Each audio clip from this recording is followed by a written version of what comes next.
لو تناهيتم إلى سر الحياة وصنعتم كائنا حيا نرى. دیکھو نبی صلی اللہ علیہ وسلم پوری دنیا میں کہیں بھی آ سکتے تھے نا, کسی کو بھی اللہ سلیکٹ کر لیتا. نا نا نا نا, ایسا نہیں ہوا ہے کہ بس اللہ نے کہا کہ چلو بھائی میں ایسے فرشتوں کو بھیجتا ہوں, ایک فرشتہ جدھر آ کے رک گیا تو ان کو نبوت دے دوں گا. نا نا نا, نبی صلی اللہ علیہ وسلم کی حدیث کا مفہوم, اللہ نے اولاد آدم میں جو سب سے اعلیٰ خاندان تھا نا ابراہیم, ان کو منتخب کیا ہے. آدم علیہ السلام کی تو اولاد میں بہت سارے لوگ تھے, لیکن ان میں نبی کو پیدا کرنے کے لیے کس کی سلیکشن ہوئی ہے, بھائی کس نسل میں پیدا کرنا ہے؟ ابراہیم علیہ السلام. خلیل تھے اللہ کے, سخی تھے انتہائی, باپ سے بات کرنے کی کتنی ان کے اندر اخلاق تھے. جو خاندانی لوگ ہوتے ہیں باپ سے کیسے بات کرتے ہیں؟ تمیز سے. ابراہیم علیہ السلام کے والد صرف بت پرست نہیں ہیں, بت بنا رہے ہیں. باپ کا مشن اور بیٹے کا مشن 180 ڈگری پہ ہے بھائی. اگر دونوں کا مشن ایک ہوتا نا, ہم کہتے بھائی تو اچھے تعلقات تھے نا باپ بیٹے میں, تو اس لیے اتنے آرام سے بات کر رہے تھے. جب کوئی لڑائی تھوڑی ہے. انگریز بھی اپنے ابا سے تمیز سے ہی بات کرتے ہیں. How are your father, nice to meet you, یہ سب انگریز بھی کر رہے ہوتے ہیں. کوئی اختلاف ہی نہیں ہے نا. تو جب اختلاف نہیں ہے پھر تو سب تمیز ہی چل رہی ہوتی ہے مارکیٹ میں. لیکن ابا کا مشن اور بیٹے کا مشن کیسے ہے؟ 180 ڈگری پہ. ابا کے اخلاق بالکل ابراہیم علیہ السلام کے یعنی دھمکیوں میں اپوزٹ چل رہے ہیں. اپوزٹ کیسے؟ وہ میرے پیارے ابا کہہ کے بات کر رہے ہیں, اور ابا کیا کہہ رہے ہیں؟ اگر تم باز نہ آئے میں پتھروں سے مار کے ہلاک کر دوں گا. لیکن ابراہیم علیہ السلام نے ایک لفظ باپ کی شان میں گستاخانہ نہیں نکالا کہ جو میرے بس میں تھا میں نے کر لیا. سلام علیک ساستغفر لک ربی انہ کان بی حفیہ, آپ پر سلامتی ہو. اب میں تبلیغ سے تو مایوس ہو گیا ہوں, لیکن دعا کا آپشن میرے پاس ہے. آپ کے لیے اللہ سے مغفرت کی دعا کرتا رہوں گا میں. پھر اللہ نے وہ بھی پابندی لگا دی. تو جب تک اللہ نے نہیں لگائی, آپ نے وعدہ کر لیا تھا. تو کیا اخلاق اور سخاوت, خاندانی لوگوں کی یہی تو چیزیں ہوتی ہیں نا.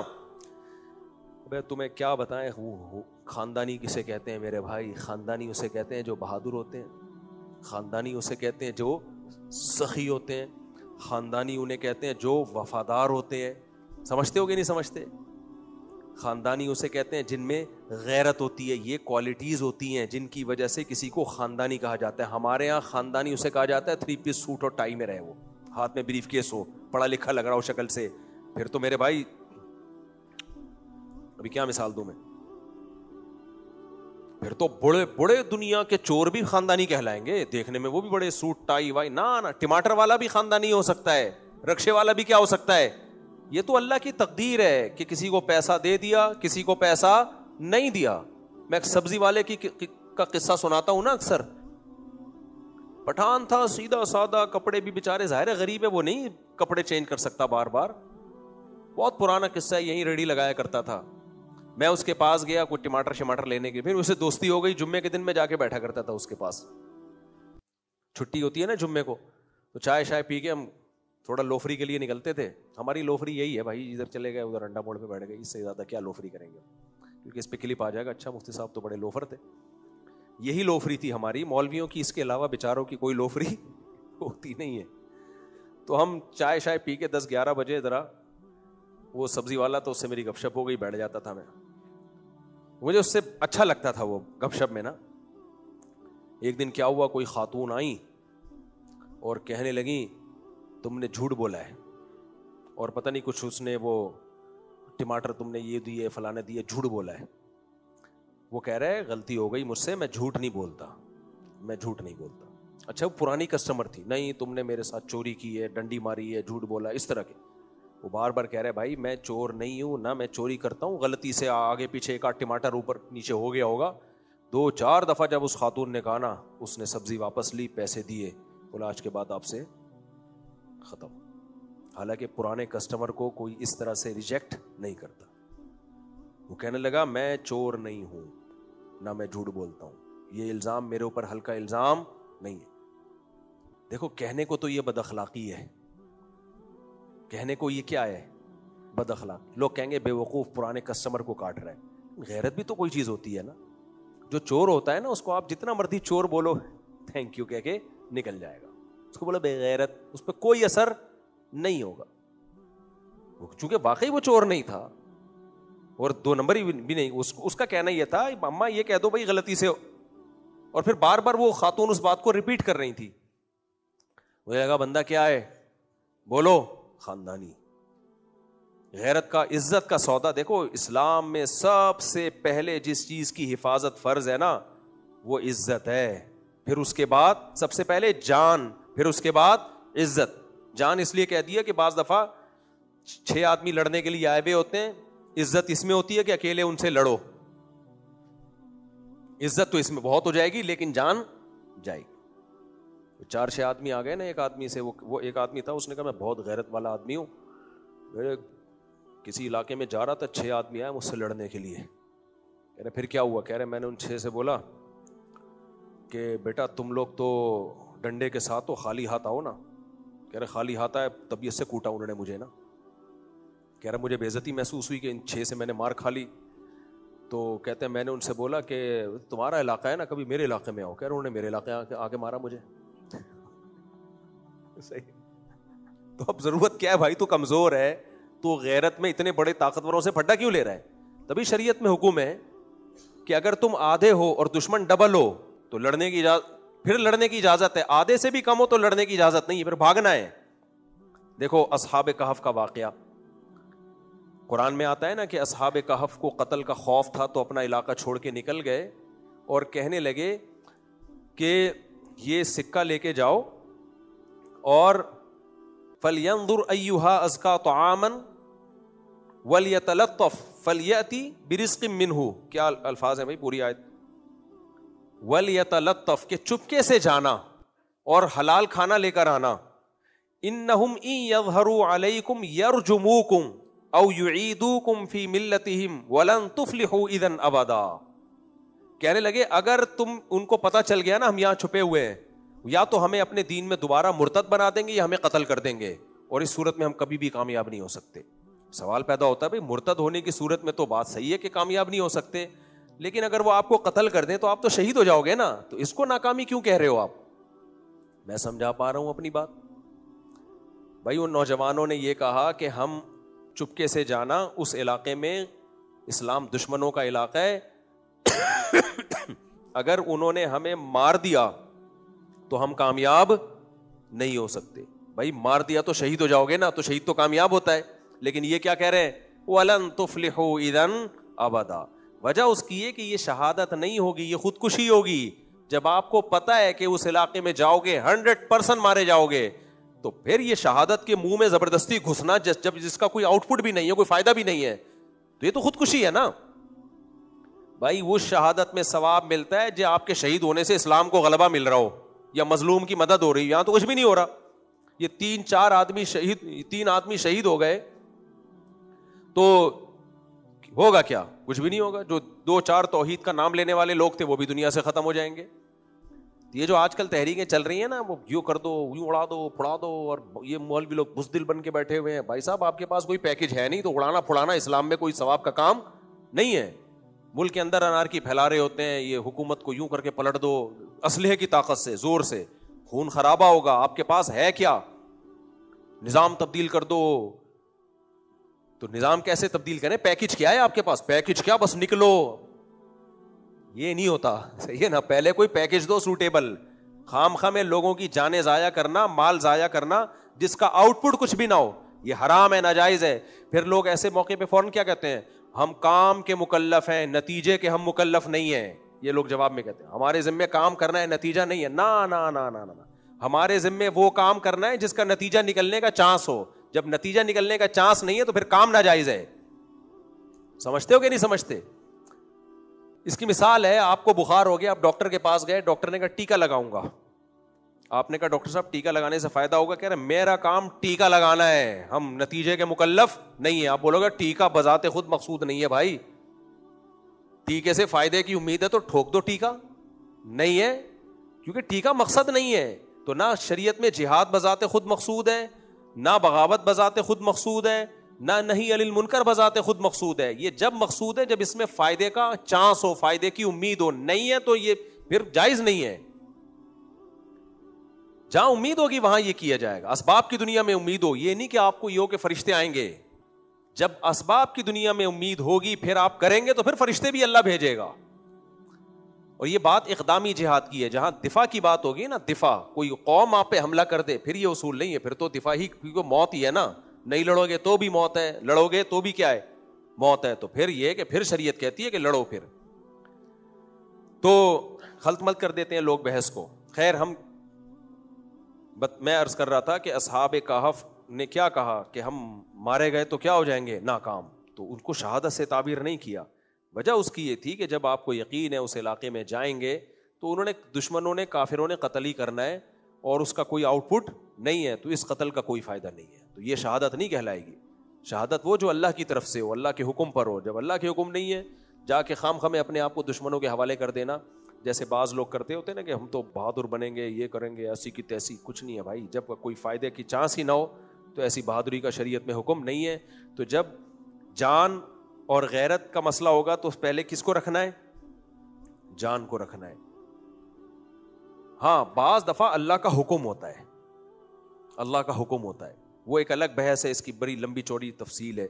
جیسے کربلا میں حضرت حسین رضی اللہ تعالی عنہ نے جان کا بھی خطرہ تھا اور غیرت کا بھی, تو انہوں نے غیرت کو اوپر رکھا, جان کو نیچے رکھا. اس کی کیا حکمت تھی ایک الگ ٹاپک ہے, کیونکہ میں اگر اس پہ چلا گیا تو بہت لمبا بیان ہو جائے گا میرا. تو میں یہ عرض کر رہا تھا کہ سب سے پہلے جان بچانا ضروری ہے, اس کے بعد عزت, اس کے بعد کیا ہے, عزت. شریعت نے عزت کا حکم. تو وہ سبزی والے نے مال کو قربان کر دیا کس پر, عزت پر. تو یہ اٹ از کالڈ خاندانی. خیر, ابراہیم علیہ السلام کی بات میں کر رہا تھا. تو اب ابراہیم علیہ السلام میں بتا رہا تھا نا خاندانی لوگ میں کیا کوالٹیز ہوتی ہیں, لہذا جو بچہ اس خاندان میں پیدا ہوتا ہے تو 99.9% چانس ہوتا ہے کہ اس میں بھی یہ خوبیاں ہوں گی. اور جو ایسے خاندان میں پیدا ہو جن میں غیرت ہی نہیں ہے, ان کی بیگم کو آ کے چھیڑ دو تو وہ کہتے ہیں چلو ہم تمہاری بیگم کو چھیڑ دیں گے, کوئی بات نہیں یار, برابری کا چلتا ہے ہمارے یہاں. تو خاندانی لوگوں کی علامتیں جو اخلاق خاندانوں میں چلتے ہوئے آتے ہیں کیا ہے, سخاوت. جیسے ابراہیم علیہ السلام کے نسل میں اللہ نے پیغمبر صلی اللہ علیہ وسلم کو پیدا کیا. حدیث میں آتا ہے پھر ابراہیم علیہ السلام کی بھی نسل میں بنو کنانہ کو منتخب کیا, بنو کنانہ کو. پھر بنو کنانہ میں اللہ نے قریش کو منتخب کیا. پھر قریش میں بھی سب نہیں, بنو ہاشم, ابو طالب اور عبد المطلب کے خاندان کو اللہ نے, حالانکہ وہ کافر تھے, کافر ہونے کے باوجود ان میں یہ خاندانی صفات کوٹ کوٹ کے بھری ہوئی تھی. یہ جو خاندانی صفات ہے نا, یہ صرف مسلمان میں ہونا ضروری نہیں, غیر مسلم میں بھی ہو سکتی ہیں. یہ سخاوت, غیرت. اس کی مثال ہے نبی صلی اللہ علیہ وسلم جس خاندان میں جن میں بھیجے گئے وہ کافر تھے, جب مسلمان ہوئے تو ان جیسا مسلمان بھی پھر کوئی نہیں تھا. تبھی نبی صلی اللہ علیہ وسلم نے فرمایا خیارکم فی الجاہلیت خیارکم فی الاسلام. جو زمانے جاہلیت میں بہتر لوگ تھے, اسلام لانے کے بعد بھی بہتر کون ہے, وہی ہے. کیا مطلب, زمانے جاہلیت میں جن میں غیرت تھی, سخاوت تھی, بہادری تھی, وفا تھی, اسلام لانے کے بعد بھی وہی با وفا ہے, وہی غیرت مند ہے, وہی سخی ہیں, وہی عزت والے لوگ ہیں. تو یہ ساروں چیزیں ان کے اندر دوبارہ آئی ہیں. خالد ابن ولید رضی اللہ تعالیٰ عنہ اسلام لانے سے پہلے انہوں نے اپنی قوم کے ساتھ وفا کی. وہ سمجھتے تھے کہ نبی ہمارے دشمن ہیں, میدان جنگ میں بھاگے نہیں وہ, لیکن اسلام لانے کے بعد بھی میدان جنگ میں بھاگے نہیں. جو غیر خاندانی ہوتا ہے کم بخت, وہ ادھر سے بھی پیڑے کھا رہا ہوتا ہے, ادھر سے بھی پیڑے کھا رہا ہوتا ہے, نہ وہ وہاں وفا کر رہا ہوتا ہے نہ وہ یہاں وفا کر رہا ہوتا ہے. جیسے منافقین کو دیکھ لو نا, یہودیوں میں, بنی اسرائیل میں اللہ نے موسیٰ علیہ السلام کو بھیجا نا, تو چونکہ اتنے عرصے غلام رہے تھے وہ فرعون کے, تو ان کے اندر جو ان کی مینٹیلٹی تھی نا وہ لو ہو گئی تھی. ان کے اندر سرداروں والی عادتیں ختم. نتیجہ کیا نکلا ہے, اتنے بڑے پیغمبر کو اللہ نے موسیٰ کلیم اللہ کو بھیجا, صبح و شام معجزے دکھائے, کم بخت چند لوگوں کے سوا ہر بات پہ اعتراض کرتے تھے. وہ اتنے معجزے دیکھ کے فرعون کے ظلم سے نکالا, لیکن موسیٰ علیہ السلام جب حکم دے یہ کرو تو مصیبت آ جاتی تھی ان کے اوپر. اللہ نے حکم دیا اب جہاد کرو, خود بھی کرو, ہم تو یہیں بیٹھے ہوئے, بہت مشکل ہے بھائی اس قوم سے لڑنا, صحیح ہے نا. لیکن صحابہ کرام کو جب حکم دیا گیا انہوں نے کہا یا رسول اللہ آپ آگ میں چھلانگ لگانے کا حکم دیں, آگ میں چھلانگ لگائیں گے. آپ پانی میں چھلانگ لگانے کا حکم دیں, پانی میں. ہم وفادار لوگ ہیں. سمجھتے ہوئے کہ نہیں سمجھتے؟ تو یہ صفات یہ قوموں میں ٹرانسفر ہوتی ہیں. تو ابراہیم علیہ السلام کی میں جب یہ تفسیر پڑھتا تھا نا تو مجھے اس وقت سمجھ میں نہیں آتی تھی کہ بھئی قرآن ایسی چیز کا بیان کیوں کر رہا ہے جس کا کوئی فائدہ ہی نہیں ہے. اب دیکھو ابراہیم علیہ السلام کا واقعہ قرآن نے بیان کیا کہ فرشتے ان کے پاس انسانی شکل میں آئے. ابراہیم علیہ السلام یہ سمجھے یہ انسان ہے. قرآن نے جہاں بھی یہ واقعہ بیان کیا فوراً قرآن کہتا ہے فما لبث ان جاء بعجل حنیذ, ابھی وہ بیٹھے ہی نہیں تھے کہ بھنا ہوا بچڑا لا کے رکھ دیا. بھائی یہ کیا بات ہوئی؟ ہر جگہ قرآن اس واقعے کو بیان کر رہا ہے, ابھی بیٹھے ہی نہیں تھے کہ فوراً بھنا ہوا. فوراً کا لفظ کیوں لگا رہا ہے ہر جگہ قرآن؟ فوراً فوراً فوراً. اصل میں اللہ ابراہیم علیہ السلام کی سخاوت بیان کر رہے ہیں. اس زمانے میں مہمان سفر پہ ایسے نہیں ہوتا تھا کہ آپ نے جہاز میں خوب کھایا اور آپ ایئرپورٹ پہ گاڑی میں بیٹھ کے میزبان کے گھر چلے گئے, اس نے پوچھا کھانا ہے, آپ نے کہا میں تو پہلے کھا چکا ہوں. پہلے زمانے میں جب سفر پہ سے کوئی آتا تھا لازمی اس کا پیٹ کمر سے چپکا ہوا ہوتا تھا. ابراہیم علیہ السلام کو اندازہ ہو گیا یہاں کے تو پبلک ہے نہیں, یہ کہیں اور سے آئے ہیں کسی دوسرے کنٹری سے, سب سے پہلے کیا کرنا ہے کھانا. اور کھانا بھی کون سا؟ بڑا خاندانی. بڑا خاندانی. یہ کام نہیں کیا جو ایک آدمی کے گھر مولوی صاحب گئے نا تو اس نے مولوی صاحب سے پوچھا مولوی صاحب آپ اتنی دور سے آئے ہیں, آپ کے لیے کدو شریف پکاؤں یا لوکی شریف؟ بہت دور سے آئے تھے مولانا صاحب. اس نے کہا مولانا صاحب آپ کے لیے کدو شریف پکاؤں یا لوکی شریف؟ انہوں نے کہا کوئی بغیرت سا مرغا پکا دے, شریف کی مجھے ضرورت, مرغا ہو بھلے بغیرت ہو, بولے آپ. تو حضرت ابراہیم علیہ السلام فوراً بھنا ہوا بچڑا. پہلے لوگوں کی خوراکیں بھی بلوچستان میں جاؤ ایسا پورا دمبا زمین میں دفن کر کے پکاتے ہیں وہ لوگ. آج ہم لوگ نے شہروں میں رہ کے کوکنگ آئل اور کھانے پر پھر میرا بیان شروع ہو جائے گا, ساری صحتوں کا ہی بیڑا غرق کر دیا. چربی نہیں کھائیں گے وہاں سے. خیر, تو یہ سخاوت کیا ان کی اولاد میں نہیں ٹرانسفر ہوئی ہوگی؟ جب اپنے ابا کو دیکھا ہوگا ہے بھائی, اپنے ابا کو جب دیکھا تو اسماعیل علیہ السلام میں بھی یہ سخاوت آئی. تو عربوں میں یہ سخاوت تھی. عربوں کی جو ہم پرانی شاعری دیکھتے ہیں نا اسلام سے پہلے کی, اس میں ایسی حاتم تائی تو زمانے جاہلیت میں گزرا ہے لیکن اس کی سخاوت کے آج تک قصے بیان کیے جاتے ہیں. کنجوس آدمی خاندانی بولو نہیں ہوتا. آج بہت کنجوسی ہے. حضرت مولانا اشرف علی تھانوی رحمہ اللہ تعالیٰ بہت سخی تھے, ان کے تو واقعات ہیں سخاوت کے. اچھا, ان کو ہندوستان میں وہ سخاوت نظر نہیں آتی تھی. جب وہ پہلا حج کرنے کے لیے گئے نا, عربوں میں رہے, واپس آئے تو انہوں نے لکھا کہ بھائی عربوں میں ہندوستانیوں جیسی کنجوسی نہیں ہے. یہ ان کے الفاظ ہیں.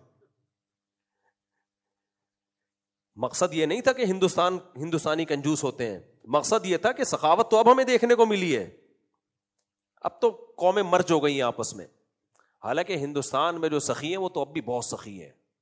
من حیث القوم, پوری قوم کو انہوں نے, کسی کا مقصد نہیں ہوتا, وہ تو استثناء ہر جگہ موجود ہوتے ہیں. خیر, تو عرب میں بڑی سخاوت تھی, آج تک موجود ہے وہ سخاوت. میں اکثر ایک واقعہ سناتا ہوں. ہمارے ایک ریلیٹو حج کرنے کے لیے گئے, وہ زیادہ تر یورپ امریکہ میں بہت رہے ہیں, ان کا ٹائم گوروں میں بہت گزرا ہے. گوروں کے بڑے قصے سناتے تھے, انگریز ایسے ہوتے ہیں, نائس ٹو میٹ یو, انگریزوں کے اخلاق اور فلانا ڈمکانا, بہت متاثر. وہ جب سعودی عرب گئے نا حج کرنے کے لیے, کہتے ہیں یار میں حیران ہو گیا عربوں کی سخاوت دیکھ کے. کہ کہتے ہیں ایک عربی جنرل اسٹور میں گھسا, اس نے مالک مکان, وہ دکان کے مالک سے پوچھا یہ بتا ٹوٹل مال کتنے کا پڑا ہوا ہے. اس نے کوئی ریال شیال بتائے ہوں گے, اتنے لاکھ اتنے ہزار. اس نے گڈیاں نکالی بریف کیس سے اور لا کے اس کو پکڑائیں. بولا یہ سارا مال میرا ہو گیا, سارا حاجیوں میں فری میں بانٹ دے. اور منہ پہ کپڑا ڈالا ہوا, پتلی گلی سے نکل گیا. تو کہنے لگا یار انگریز اگر یہ منظر دیکھے بے ہوش ہو جائے. صحیح ہے نا. ہمارے ایک ریلیٹو نے یہ مجھے اپنا دیکھا ہوا واقعہ سنایا. یہ دوسرا واقعہ یہ بھی, وہ کہتے ہیں میں ایک دفعہ اپنے عربوں میں, ٹھیک ہے کچھ گڑبڑے ہیں, لیکن کسی بھی قوم کے بارے میں کبھی بھی ایسے تجزیہ نہیں ہو سکتا جب تک آپ پراپر وے میں وہاں رہے نہ ہو. بعض لوگ ہمیں اول نظر میں بد اخلاق لگ رہے ہوتے ہیں, جب آپ ان کے ساتھ رہو گے تو الگ ہی آپ کو لگے گا. بعض اول نظر میں بڑے اچھے اخلاق والے لگ رہے ہوتے ہیں, جب یہ جتنے چونا لگانے والے ہوتے ہیں یہ کتنے خوش اخلاق ہوتے ہیں. کیا خیال ہے؟ تو کسی بھی قوم کے اچھے یا برا ہونے کا نا, جب تک ان کے اندر آپ رج کے نہ رہیں آپ یقینی فیصلہ نہیں کر سکتے. تو وہ کہتے ہیں میں فیکٹری سے نکلا, یہ تو ملازم تھے, ان کا جو فیکٹری کا اونر تھا, کہہ رہے ہیں بریف کیس بھرا ہوا اس کا ریال سے. تو کوئی فقیر آیا, اس نے مانگا, انہوں نے اٹھا کے دے دیے پیسے. تو کہہ رہے اس نے ان کے والد باپ کو, عربی کے ماں باپ کو, عربی بھی 80-90 سال کا تھا وہ بوڑھا, کہہ رہے ہیں اس کے ماں باپ کو دعائیں دینا شروع کر دی. اس کو اپنے ماں باپ یاد آ گئے, یار اتنی دعائیں دے رہا ہے, اس نے ایک اور گڈی پکڑا دی اس کو. اب وہ بھی کوئی گننا ہوگا پاکستانی, اس نے اور دعائیں اخلاص کے ساتھ, کیسے تیسری گڈی, چوتھی, پورا بریف کیس خالی کر دیا بھائی. وہ کہہ رہے یہ منظر میں نے اپنی آنکھوں سے دیکھا. تو کہہ رہے یار یہ, میں نہیں کہہ رہا سارے عرب ایسے ہوتے ہیں, لیکن بہرحال اگر قوموں میں مقابلہ کیا جائے نا تو ریشو اگر نکلے گا نا, عربوں میں آج سخاوت کا ریشو دوسری قوموں سے زیادہ ہے. گجراتیوں کو دیکھ لو, میں دنیا میں جہاں بھی گیا ہوں میں تو گجراتیوں سے بڑا متاثر ہو گیا.